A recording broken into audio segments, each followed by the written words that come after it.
Hi there, welcome back to the Houston DIY kitchen. Here we are with the Ninja Foodi 15-in-1. Let's get cooking.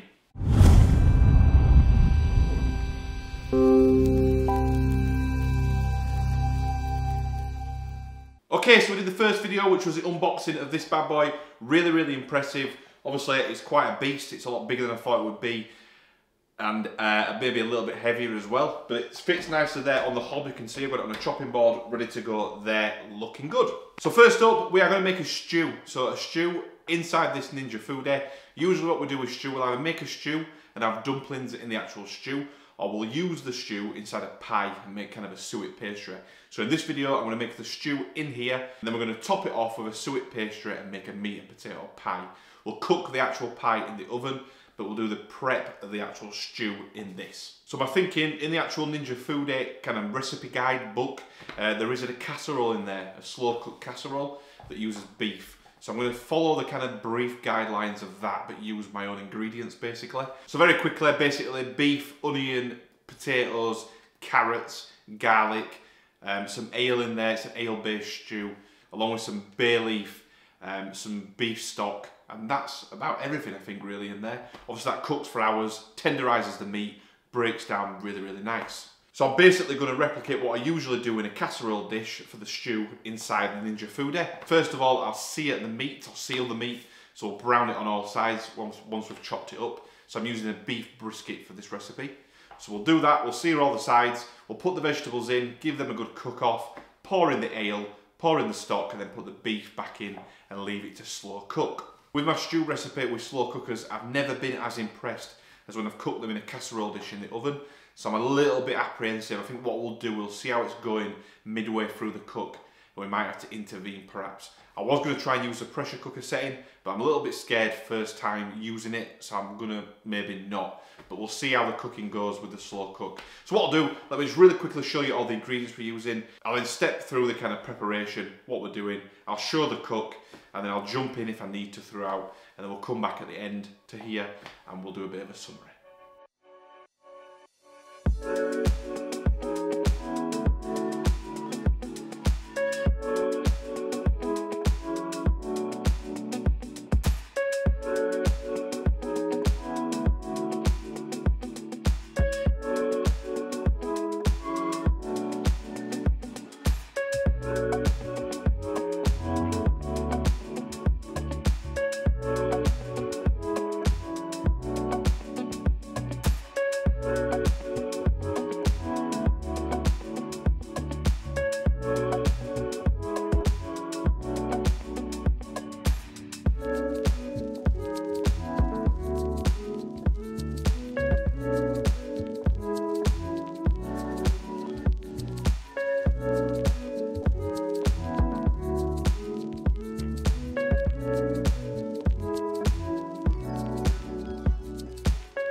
Okay, we're back post-cook now. So as you maybe saw, it didn't go perfectly to plan.